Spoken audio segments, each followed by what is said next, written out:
This picture, it was taken in Satwa, and as I was walking I just saw this guy's eyes, and I just stopped in and asked for a picture, and it was like a really nice moment because you don't usually see stunning people coming out of these types of places, and his eyes were just, I mean, heavenly, and he just had this aura and charisma on my camera. And while I was taking the picture, it lasted a second. I took the picture and left and didn't even have time to conversate, but it was this awe moment, and I just really love. So this is my best friend, and he also does photography, but he was being smart, and he thought he could dive in the pool. He didn't realize that the pool was about 2 feet deep, and he dove head first and basically opened up his skull. And as he came out, blood was pouring, and he really wanted to lie down, but I forced him to stay so I could take the picture. And ever since, it's been our little picture. So I really love this picture because, to me, like, eyes are, well, they say so much, and when somebody has really dark eyes and you can't distinguish the pupils from the iris, I find that the person is usually a bad person. Not to say that that person is a bad person, I think the contrary. But I thought it was kind of cool that the light illuminated her eyes, because to me it was kind of like this moment of, you know, that they're not just bad, they can also be good. And I just thought it was really cool just to see that, to be able to taste. She's by far one of my favorite models to shoot. She just has this incredible face, incredible features, and every time she looks into my camera, I feel like she pierces through it, and every time I look at a picture I feel like she's like staring through my soul. And she's definitely one of my favorite people to shoot. She's also really talented photography wise, and yeah, definitely one of my favorite models, if not my favorite. So this is one of our favorite restaurants to go to, and as we were coming out, these guys were having shisha right by the elevator, and this other guy was training with the weights, and I thought it was kind of ironic. Whilst one was working out and being healthy, the others were smoking up and being unhealthy. And it was kind of like this moment where they were just looking at him like, what the hell are you doing? And he's just pumping weight. And then he went to smoke with them, but who cares? So this was taken in the metro on the ride home, and this guy was sleeping, and you can see his hand is supporting his head, and he has a bandana so he doesn't see the light. And I debated on whether to take the picture or not to take the picture, and if it was an invasion of privacy, if it was disrespectful towards him, and I ended up taking the picture.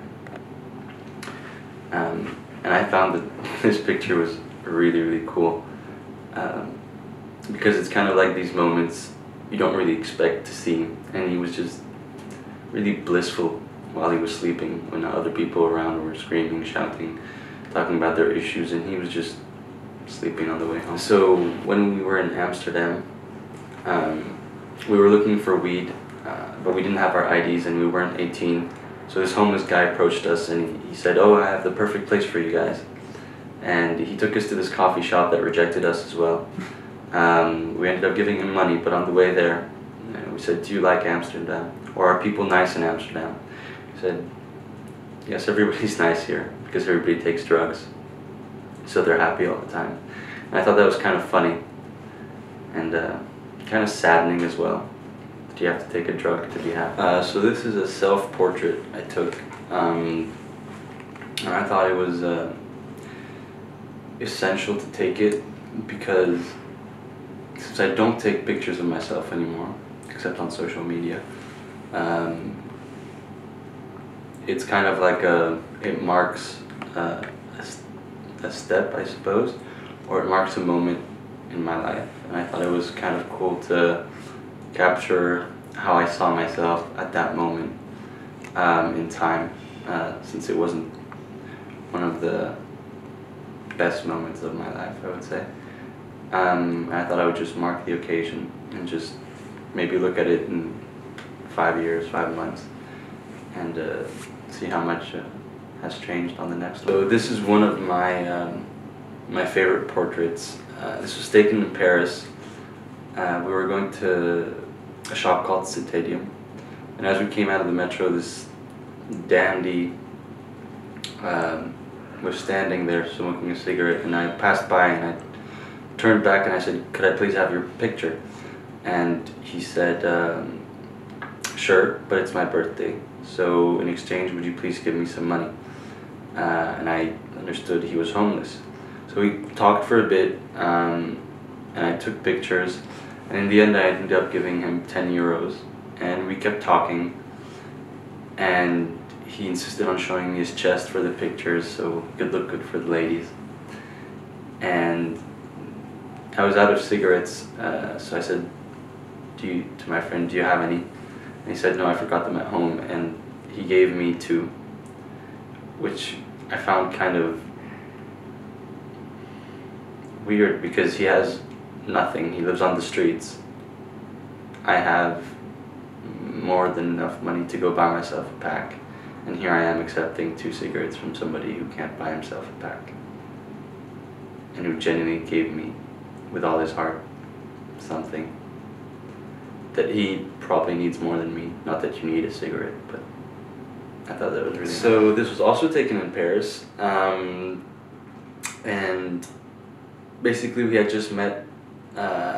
It was the day before I left, and I had just gotten my nose pierced, and we were waiting in the cold while we were talking with some lady, and I just had this idea to do a shoot with her, and so we went back to the apartment, and like she was really open-minded, and we started off like let's say cool, and in the end she ended up half naked in the stairwell and in the elevator, and then we went back to the room, and I said,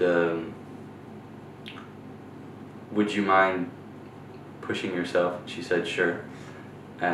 So she took off her top and she kept her underwear, and she laid on the ledge of the 6th floor, and both of us were shaking, and it was this really intense moment of, if I drop the camera or if she drops, we're fucked. And she handled the situation really well, and she's also extremely pretty, and she does some really cool things. She started this magazine called Yoke, which is a really cool concept, and yeah, she's really so. This picture was taken right after my trip back from Paris and Clermont.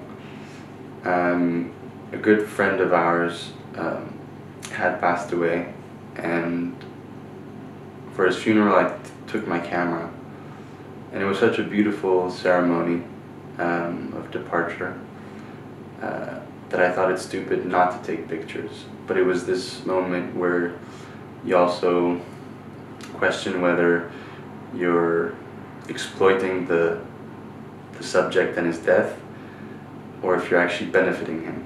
And I tried to make it as sober, as true, and as respectful as possible towards him and his family. And these pictures were really hard to take because, one, they were around my stomach and the camera wasn't in my face, so there was no shield, there was no protection towards emotions, towards feelings, and it was just a downpour of tears, and I couldn't stop. And it was really bizarre for me to let go of everything and not have anything stopping. There was nothing that could stop me in my emotion rampage, I could say. And I showed these pictures to my family members. I haven't shown them anywhere else. I'm still waiting for the right time and the right opportunity, but I thought I'd share this one with you. So, when I was in Clermont and Vichy, we participated in this festival, and one evening my horoscope that we used to read whilst we were there said to go to sleep early, and I was completely smashed. So I said fine, and they were playing music as well, 1 in the morning, and I couldn't pay attention because I was out of it. But in the morning at 10, I got woken up by one of my favorite songs by Mroueh, and realized it was 7, and they had been playing all night. And when I went outside, there were 4 musicians. The drummer had smoked so much and had drank so much that his eyes were puffy to the point where he couldn't see anymore, and he was barely conscious, I could say. The 3 others were completely screwed, drunk out of their minds. And in this picture, the guy who has his hands around his face is actually asking a little boy to pass him a cricket he just found on the floor. And the little boy didn't want to, and I thought that was kind of a cute moment.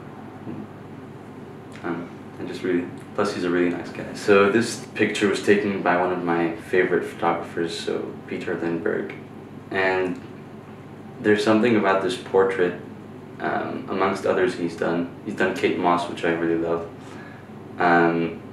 But her face and her eyes, it's just, you can tell there's no push emotions wise. It's her. There's nothing else, and her eyes are clear, and she stares right through your soul, and she's just there. And something I find really hard to do, to just take someone there with nothing else bothering, with no other emotions flowing, just there. And I just found that really, really, really nice, and it's something I've been trying to emulate, and I hope I'll be able to do as good of a body of work as he has.